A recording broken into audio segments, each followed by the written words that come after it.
You're in a meeting, you have something to say, but someone else is rambling. The moment just pass and you stay silent again. And here's really what's happening and how to fix it. Most quiet professionals can speak confidently when they feel prepared, when they have time to think, or when they're in one-on-one settings. But in fast-paced meetings, especially when other people are dominating the room, it can be difficult to speak up. And you may find yourself waiting for the right moment or waiting for the perfect version of your sentence, which means that by the time that you feel ready to actually express yourself, the conversation has already moved on. What I want to share with you today is something counterintuitive, but incredibly important. So you cannot wait for the perfect moment to speak up. You need to let imperfect action drive you. Your voice doesn't become confident because you think long and hard before speaking. Your voice becomes confident because you practice using it before you feel fully ready. What I'm going to cover is why imperfect speaking is necessary and why overspeakers throw you off, and how you can interrupt them respectfully and effectively. By the end of this video, you will have the language you can use immediately and a mindset that you can apply in your next meeting. So quiet professionals tend to hold a very high standard for themselves. You think before you speak. You choose your words really carefully. These are strengths. But the moment that you believe your contribution must be polished before that you can speak, you're unintentionally restricting your participation. And the workplace doesn't reward people who wait for the perfect sentence. It rewards people who enter the conversation. So speaking up is not performance. Just remember that. It is participation. And participation is how you build presence. And presence is what helps leaders see your potential. And there's another part of this that I want to name very clearly because it often gets overlooked. The truth is that a lot of quiet professionals can be impatient. You can be intolerant of inefficiency, and you can become frustrated when people wander, ramble, or derail the meeting.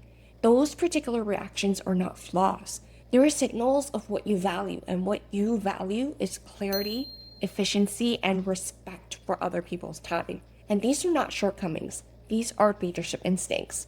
And you might not express them loudly, and you may not show them in a dominant way, but you feel them.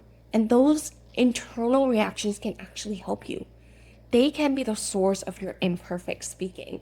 The kind of speaking where when you step in, not because you feel fully ready, but because you know the room needs direction. And that is the moment for you to interrupt with your calm authority. And when your clarity says, we need to land this, this is your opportunity to speak, even if you're still forming your thought. And I want you to see that your so-called flaws are not obstacles to speaking up. They're actually your entry points. They are what give you the courage to step in before everything feels perfectly polished. So one of the biggest misconceptions in the workplace is that people who speak the most are confident. And after 20 years in human resources, I can tell you that that is almost never the case. Over speaking is usually a sign of insecurity. So people overspeak when they feel unheard. People overspeak when they are unsure of themselves and want to fill the silence. People also overspeak when they don't know how to structure their thoughts. People can overspeak when they feel pressure to prove their value. And sometimes people overspeak simply because they don't have strong communication skill and no one has ever taught them how to manage a room. And when you see someone taking up 10 minutes in a monologue, the room is not impressed. The room is actually stunned. They're silent because they just don't know how to get the conversation back on track. So this is where you have far more power than you realize. Interrupting an overspeaker is not confrontational, and interrupting an overspeaker is a service to the group. You are helping the meeting regain structure. You are protecting the time and attention of everyone in the room. You are restoring balance so multiple voices can be heard. And this is leadership. So here are some options for you spoken in full sentences so that you can hear how they sound when spoken just naturally in a room. So one effective approach is to use the person's name at the beginning of a sentence. So for example, you might say, Jason, I'd like to add a different perspective here. Or Maria, I want to step in with a point that might help move this forward. So using someone else's name gently just breaks their verbal momentum and signals that you have something important to contribute. Another approach is to acknowledge what the person is saying and then redirect the conversation. So as an example, you could say, I understand what you're raising and I'd like to expand on it. Or I see where you're going and I want to offer a related point. So this allows you to interrupt without dismissing the person's intention. If the meeting is drifting or if someone is derailing the agenda, you can anchor your interruption to time or structure.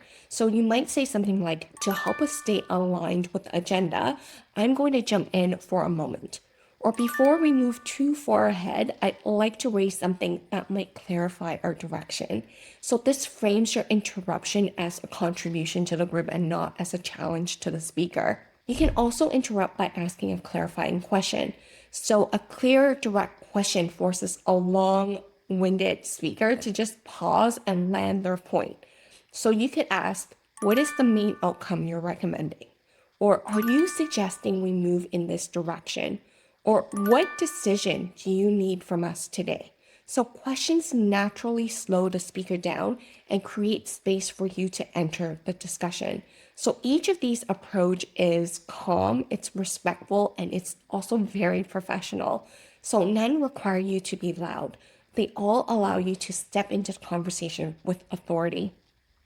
So quiet professionals often believe that they have to have a fully formed idea before you speak. But as you can see, the reality is that you don't need a complete thought to contribute. You only need a starting point. So hopefully you were able to gain a starting point from those examples that I shared. And once you begin speaking, your thinking organizes itself in real time. So speaking imperfectly is going to be skill building for you. It is exposure to the moment and it is going to be how your brain learns to tolerate uncertainty and still participate. And presence is not built from those polished moments. It's going to be built from imperfect ones, the ones where you step in before you were even ready and slowly discover that you were more capable than you realize. So before you practice anything that we talked about today, I want you to hold one mindset in mind. You are not trying to be perfect. You are practicing being present. You're not trying to impress anyone. You're simply practicing the act of entering the conversation, even if your sentence is not fully formed. And your goal is not eloquence, your goal is participation. So even one sentence is enough to begin building that muscle. So in your next meeting, choose one of the interruption phrases that you feel comfortable with and use it just once. And it doesn't have to be perfect. It just has to be intentional. So the goal is not to change your entire communication style overnight. It is to create one opening where your presence enters the room.